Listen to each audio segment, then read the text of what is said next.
Good afternoon, everyone. I am Ryan Clifton Bowling. Listen, I'm going to get right down to it. I was reading an article from a online news source. I think it was called The Hollywood Reporter. I guess they report on all these different Hollywood celebrities and so forth in movies. And I came across an article that was dealing with a film that just came out. It was an all-female film. I think it was called 355 or something like that. So listen, here's what I'm going to do. I'm going to read a portion of that article. So it's pretty extended. I'm going to read a portion of the article. And then when I'm completed with the article, I'm going to give you my opinion, my spin on what I believe is this attempt to push radical feminism on everyone and wokeism on everyone. Apparently, according to the article, the movie failed miserably at the box office, but I wonder why. So we're going to go right into the article right now. The title of the article is Spider-Man Stays #1. Why not? 355 opens to paltry 4.8 million. This is the name of it, 355 and whatever. Listen, a passion project for Jessica Chastain, I think that's how I pronounce her name, the female spy action pick, the 355, needed older moviegoers who are spooked by the Omicron variant. It also got thrashed by critics. The star-packed female spy action pick, the 355, missed the mark in his domestic office debut, opening to 4.8 million domestically from 3,145 theaters. Let me say something real quick. That's really bad because you open over 3,000 theaters all across the country and you can only pull in $4.8 million. That's really bad. Says the movie's poor showing comes as a surge in COVID-19 cases due to the highly infectious Omicron variant, which it's very infectious, further spooks older female moviegoers, the target demo for the 355. I guess that's who they're trying to reach, these older females, but these older females wasn't coming out, and I guess they figured they weren't coming out because of the Omicron variant. But I'm going to read a little further, and we're going to see if that's actually true. Simon Kinberg directed the film, which stars Jessica Chastain, Penelope Cruz. Look, I might not be good at these names, so please forgive me.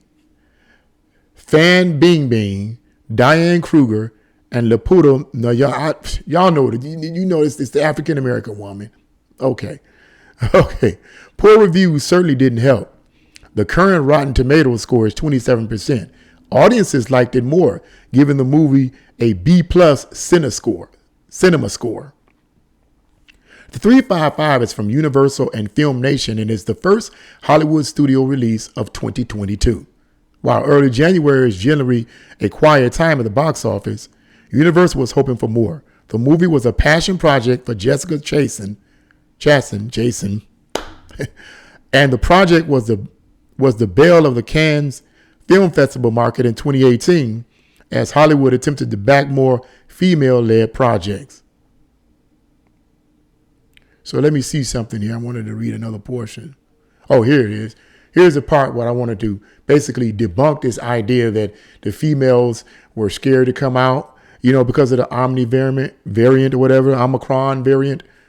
It says Sony and Marvel's Spider-Man No Way Home stayed atop the chart as it climbed up the list of the top 10 grossing films of all time at the domestic box office, thanks to male moviegoers aged 18 to 34 who don't appear deterred by Omicron. Spidey earned $33 million in his fourth weekend from 4,012 theaters for a domestic total of $666.8 million. I'm going to stop right there and get right down to it. Well, first of all, let me just start off right up front. I'm not, some male chauvinist pig and all this other kind of stuff. I'm all for people trying to fight for their equal rights or whatever. Hey, but let's be realistic. Just be realistic. This is just my view on this whole thing. Number one, I usually don't do movie reviews because I don't go to the movies that much. In fact, I'm not reviewing a movie. I want to talk about what I think is the push going on here. I haven't been to the movie theaters in months. months I haven't been to the mainstream movie theater for a couple of reasons. Number one, most of the Hollywood movies that are coming out, as far as I'm concerned, they stink. Because every time they come out, I always hear negative reviews about all of them. I know somebody say, well, why don't you go see it for yourself? Trust and believe. I've seen enough Hollywood movies in the past, from the 70s, 80s, and even the 90s, to know that modern day Hollywood movies are too busy pushing wokeism. So why bother to spend my hard-earned money to see some crap? I don't want to see it because I know what it's going to be about. So why bother? The only time I go to the movies, mainstream movie theaters, is if it was my son or my church. And that's it. So I'm not here to review a movie. I'm just here to talk about wokeism, feminism, radical feminism, and what I believe that they're trying to push. Now, the other thing is this. Let me start right off by saying simply this, that these writers and directors that are pushing this kind of stuff on the average moviegoer, the average moviegoer is not going to the movies, whether they male or female, gay or straight, whatever the case may be. They're going to the movies because they want to be entertained. They're not going to the movies to see wokeism. And I believe that the reason why females didn't turn out, which was, they said the aim was to get the older females, they didn't turn out, not because of the Omicron variant. I don't think that's what it was. It was because they didn't want to see that kind of stuff. Nobody wants to see wokeism. Nobody wants to see these filmmakers pushing radical feminism on them. The average female that goes to the movies just wants to go see a good movie. That's what they want to see. The only people that's pushing this kind of stuff is the feminist activists, the gay rights activists, the transgender activists who represent only their group, not the millions of Americans that go to these movie theaters. The millions of Americans that go to these movie theaters just want to see an entertaining movie. When will Hollywood wake up and stop spending tens of millions, sometimes hundreds of millions of dollars to produce crappy movies? You're going to keep getting this. You keep doing the same thing, you're going to keep getting the same results. Nobody wants to see this. That's why I've flopped. Think about these, say, well, maybe it wasn't because of that. Maybe it wasn't. Wait, really? Well, what about the 2005 remake or reboot of Ghostbusters, where they took male leads that had been a part of both the first and second movies and replaced them with female leads? Now, I don't have nothing wrong. I'm not against the females that was in the movie, but it from what I understand, and I didn't see the movie, didn't want to see it because I knew, as far as I'm concerned, what they were pushing. But I think it was from 2005. It was one of them years, 2013, 2000, something like that. Forgive me for that. That's another movie.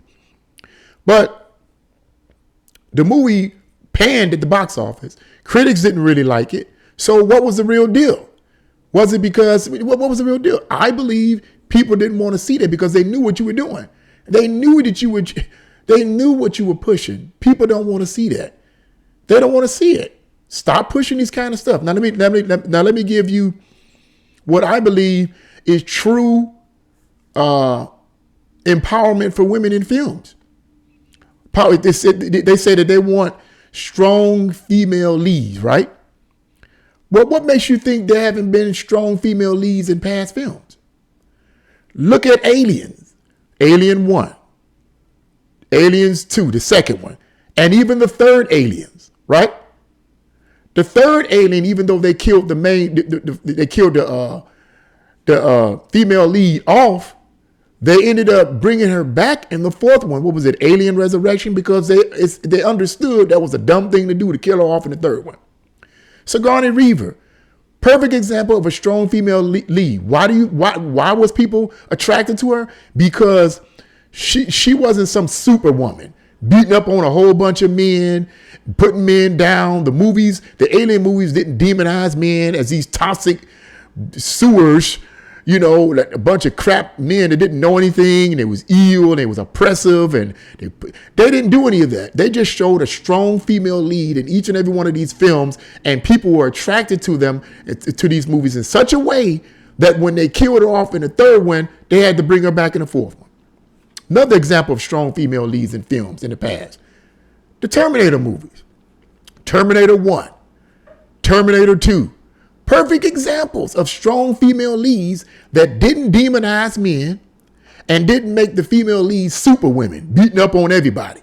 In the first one, they didn't demonize the producers and directors and writers didn't demonize the men, and they didn't make Sarah a superwoman. She was believable, but at the end, she fought the Terminator and overcame him. In the second one, she was much stronger physically, but you could believe it because she had time to practice. She had time to work on her self-defense skills, and she had time to work on shooting and so forth and collecting weapons. So it was believable to the moviegoers. So when she did her thing, everybody was like, rah, rah, rah, rah, I'm all for it because it was believable. It was believable. You could see it in real life and say, hey, that works. Another example of strong female leads. It was a horror movie came out in 2005 called The Descent. Some of you may have seen it. And it did have males in it, but that was only at the beginning of the movie. Towards the middle and end of the movie, it was all these females. And what these females were, they were cave dwellers who got caught in this cave, lost in this cave, and they were being hunted and killed by these horrible monsters that were blind. They could only go by hearing. The movie was excellent because the women were physically strong. They had to be cave dwellers, but they weren't super women. Okay. And at the end of the film, the women got these monsters, lit them up. They used their weaponry to chop them up and so forth. And it was done in such a way that it was believable. It was believable. And that's what people are attracted to. There was another movie, strong female leads, strong females in the film. It came out I think, a couple of years ago, and I cannot remember the name of the movie, but it was these group of women. They were soldiers. They got trapped in some type of a other dimension. And it was this dimension where these entities and creatures and so forth was attacking them and killing them. And they were all soldiers. And at the end of the movie, one lady survived, and she ended up having to fight a doppelganger. I think that's what you call it, which was a entity that was imitating her, that was basically her. She had to fight it at the end. Some of you already know what I'm talking about. Powerful movie. Loved it. Strong female characters. Didn't demonize men. Didn't make the women super women. Okay? It was believable. So there's no excuse for these radical feminists to try to say we need more strong female leads. What you're doing is you're pushing radical feminism. Because if you notice in every one of these films, these modern day Hollywood movies, not all of them, but for the most part, that replace the men, take the male leads out of the films that's been a part of the film for decades and replace them with women, they always demonize men, make the men look evil, like I said earlier, and make the women look like they're the best things in the world. They can't never make mistakes. Nobody wants to see that. Wake up, Hollywood. So I just wanted to give my spin on that. No, I don't want to see the movie. And I don't want to see it. I just don't want to see it. Good. I'm glad it failed. Because I'm getting sick and tired of them doing this. Sick and tired of them doing when they're going to wake up. I don't know. Hopefully they will. But I just wanted to give you guys my passionate opinion on that. What do you guys think about that? Have you guys seen the film? What was it? Was it pushing its agenda? I think it was. Even though I didn't see it. Clearly, that's what it... all spy, whatever. People didn't want to see it. That's bottom line. That's my opinion on it. What do you guys think? Leave your comments in the comment section below. If you like this video, share this video, subscribe, and like. I just said that. Well, like this video, share this video, subscribe. God bless you all, and see you again.